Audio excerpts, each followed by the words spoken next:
ನಾನು ಅನೇಕ ಕಡೆಗಳಲ್ಲಿ ಬ್ರಾಹ್ಮಣ ಸಂಘಗಳಲ್ಲಿ, ಬ್ರಾಹ್ಮಣ ಸಮ್ಮೇಳನಗಳಲ್ಲಿ ಈ ಮಾತು ಹೇಳಿದ್ದೇನೆ. ನೀವು ಬ್ರಾಹ್ಮಣ ಸಮ್ಮೇಳನ, ಬ್ರಾಹ್ಮಣ ಮಹಾಸಭೆ, ಬ್ರಾಹ್ಮಣ ಸಂಘ ಅಂತೆಲ್ಲ ಹೇಳ್ತಾ ಇದ್ದೀರಿ. ಮೊದಲು ನಿಮ್ಮ ಸಭೆಯಲ್ಲಿ ನೀವು ಪ್ರತಿಯೊಬ್ಬರಿಗೂ ಒತ್ತಾಯಪೂರ್ವಕವಾಗಿ ಹೇಳಬೇಕಾದ್ದೇನು ಅಂತಂದ್ರೆ, ನೀವು ತ್ರಿಕಾಲ ಸಂಧ್ಯಾವಂದನೆ ಮಾಡಬೇಕು. ಇಲ್ಲದೆ ಹೋದರೆ ಬ್ರಾಹ್ಮಣ್ಯ ನಿನಗಿರುವುದಿಲ್ಲ. ಸುಮ್ಮನೆ ಹೇಳ್ಕೊಳ್ಳೋದಕ್ಕೆ ನಾನು ಬ್ರಾಹ್ಮಣ ಅಂತ ಹೇಳ್ಕೊಂಡ್ರೆ ಏನು ಪ್ರಯೋಜನ? ಬ್ರಾಹ್ಮಣ್ಯ ಉಳಿಸ್ಕೊಳ್ಳೋದು ಬೇಡವಾ? ವೇದಾಧ್ಯಯನ ಮಾಡೋದಿಲ್ಲ, ಸಂಧ್ಯಾವಂದನೆ ಮಾಡೋದಿಲ್ಲ, ವಿಹಿತ ಕರ್ಮವನ್ನು ಆಚರಣೆ ಮಾಡೋದಿಲ್ಲ. ನಾನು ಬ್ರಾಹ್ಮಣ ಅಂದ್ರೆ ಏನರ್ಥ? ಬ್ರಾಹ್ಮಣ್ಯ ಅಂತ ಯಾವಾಗ ಉಳಿಯುತ್ತದೆ? ನಿಮಗೆ ವಿಹಿತವಾದಂತಹ ಕರ್ಮವನ್ನು ಆಚರಣೆ ಮಾಡಿದ್ದಾಗ ಬ್ರಾಹ್ಮಣ್ಯ ಉಳಿಯುತ್ತದೆ. ಬರೀ ಬಾಯಲ್ಲಿ ಹೇಳಿದ್ದರಿಂದ ಏನೂ ಉಳಿಯುವುದಿಲ್ಲ. ಆದ್ದರಿಂದ ಪ್ರತಿಯೊಬ್ಬನು ಬ್ರಾಹ್ಮಣನಾದವನು ಇದರಲ್ಲಿ ಗಮನ ಕೊಡಬೇಕು. ನಾನು ಅನೇಕ ಮಂದಿ ಮಕ್ಕಳಿಗೆ ಉಪನಯನ ಮಾಡಿಬಿಡ್ತಾರೆ, ಸಂಧ್ಯಾವಂದನೆ ಮಾಡೋದಲ್ಲಿ ಅವನಿಗೂ ಆಸಕ್ತಿ ಇಲ್ಲ, ಅಪ್ಪನಿಗೂ ಆಸಕ್ತಿ. ಅಪ್ಪನಿಗೆ ಆಸಕ್ತಿ ಇಲ್ಲ ಅಂದ ಮಗನಿಗೆ ಹೆಂಗೆ ಆಸಕ್ತಿ ಬರುತ್ತೆ? ಒಬ್ಬರು ಮಗನಿಗೂ ಮುಂಜಿ ಮಾಡಿದ್ರಂತೆ. ಆಮೇಲೆ ಒಂದು ದಿವಸ ಅವರ ಸ್ನೇಹಿತ ಬಂದು ಆ ಹುಡುಗನ ಪ್ರವರ ಹೇಳೋ ಅಂತ ಅಂದ್ರಂತೆ. ಆ ಹುಡುಗ ಸುಮ್ಮನೆ ಕಣ್ಕಂಡು ಬಿಟ್ಕೊಂಡು ನೋಡ್ತಿದ್ನಂತೆ. ಆಗ ಬಂದವರು ಅಪ್ಪನೇ ನೀವು ಸ್ವಲ್ಪ ಎತ್ಕೊಡ್ರಿ ಅಂದ್ರಂತೆ. ಅವ್ರು ಏನು ಸ್ವಾಮಿ ಹೇಗೆ ಹೇಳ್ತೀರಿ? ನಂಗೆ ಉಪನಯನ ಆಗಿ 40 ವರ್ಷ ಆಗಿದೆ, ಇವನಿಗೆ ಉಪನಯನ 4 ವರ್ಷದಲ್ಲಿ ಇವ ಮರೆತುಕೊಂಡಿದ್ದಾನೆ, ಇನ್ನು 40 ವರ್ಷ ಆಗಿದೆ, ನಂಗೆ ಉಪನಯನ ಆಗಿ ನನ್ನನ್ನು ಹೇಳಿದೆ, ನಾನೆಲ್ಲಿಂದ ಹೇಳಿದೆ? ಹೀಗಿದೆ ನಮ್ಮ ಪರಿಸ್ಥಿತಿ. ಇದು ಸರಿಯಲ್ಲ.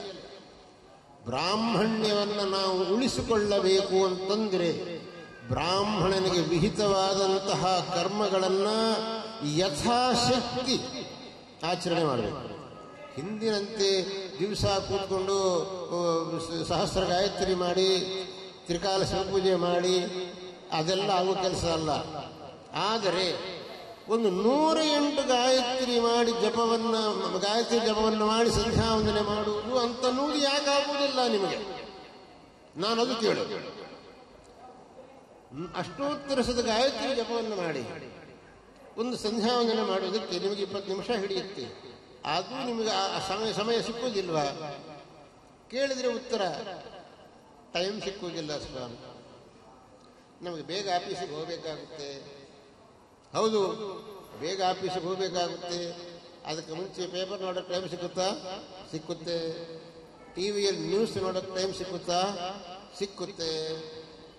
ಸಂಧ್ಯಾವಂದನೆ ಮಾಡೋಕೆ ಟೈಮ್ ಸಿಕ್ಕುವುದಿಲ್ಲ. ನಂಬೋದಾ? ಇದನ್ನು ನಂಬೋಕ್ಕಾಗೋದಿಲ್ಲ.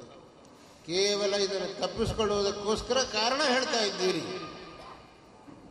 ನಾನು ಅನೇಕ ಕಡೆಗಳಲ್ಲಿ ಸಂಧ್ಯಾವಂದನೆ ಆದ ತಂದೆ ತಾಯಿಯರಿಗೆ ಹೇಳಿದ್ದೇನೆ, ನೀವು ಬರೀ ಮಗನಿಗೆ ಉಪನಯನ ಮಾಡಿಬಿಟ್ರೆ ಉಪಯೋಗ ಇಲ್ಲ.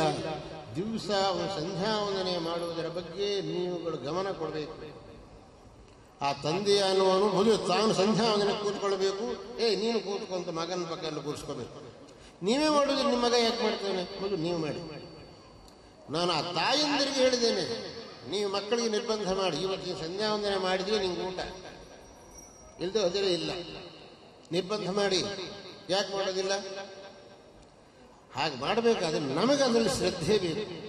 ಆ ಶ್ರದ್ಧೆ ನಮಗಿಲ್ಲ ಅಂತಂದ್ರೆ ಪಾಪ ಹುಡುಗರೇ ಹಂಗೆಲ್ಲ ನಿರ್ಬಂಧ ಮಾಡ್ರೆ ಹೆಂಗಾಗುತ್ತೆ? ಸಣ್ಣ ಹುಡುಗ. ಹೌದು, ಹಾಗೆ ನಿರ್ಬಂಧ ಮಾಡೋಕ್ಕಾಗುವುದಿಲ್ಲ, ಸಂಧ್ಯಾವಂದನೆ ಮಾಡುವುದಿಲ್ಲ, ನಿಮಗದು ಬೇಡ. ಇದು ನಾವು ಈ ಸಮಯದಲ್ಲಿ ಎಚ್ಚೆತ್ತುಕೊಳ್ಳದೇ ಇದ್ದರೆ ಬರುವ ದಿವಸಗಳಲ್ಲಿ ಬರ್ತಕ್ಕಂಥ ದಿವಸಗಳು ಇನ್ನೂ ಅತ್ಯಂತ ಕ್ರೂರವಾದ ದಿವಸಗಳು. ನಮಗೆ ಆ ವಿದೇಶೀಯರ ಸಂಸ್ಕೃತಿ ನಮ್ಮನ್ನು ಕಿತ್ತು ತಿಂತಾ ಇದೆ.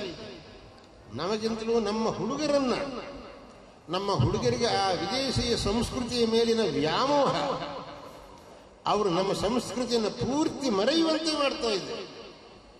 ಅಂಥ ಪರಿಸ್ಥಿತಿ ಮುಂದುವರೆದರೆ ಯಾವ ಭಯಂಕರವಾದ ಪರಿಸ್ಥಿತಿ ಬರುತ್ತೆ ಅಂತ ಎಣಿಸುವುದಕ್ಕೂ ಸಾಧ್ಯವಿಲ್ಲ.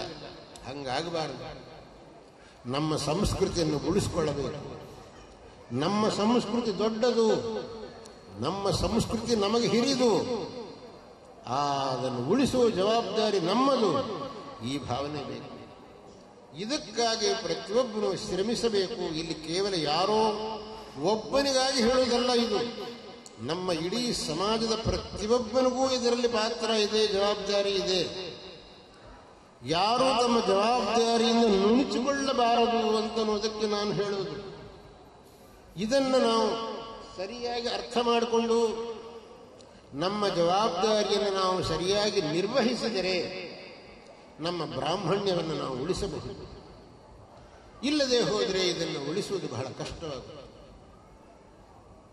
ನಾನು ಸಮಾಜ ಬಾಂಧವರೆಲ್ಲರಿಗೂ ಕೂಡ ಈ ಒಂದು ಧರ್ಮ ಶ್ರದ್ಧೆಯನ್ನು ಭಗವಂತ ಕರುಣಿಸಲಿ ಎಂಬುದಾಗಿ ನಾನು ಭಗವಂತನನ್ನು ಪ್ರಾರ್ಥನೆ ಮಾಡುತ್ತೇನೆ.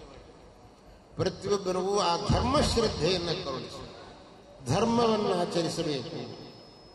ಧರ್ಮದಲ್ಲಿ ನನಗೆ ಅಚಂಚಲವಾದಂತಹ ಶ್ರದ್ಧೆ ಬರಬೇಕು ಅಂತನೂ ಭಾವನೆ ಪ್ರತಿಯೊಬ್ಬನಿಗೆ ಬರಲಿ.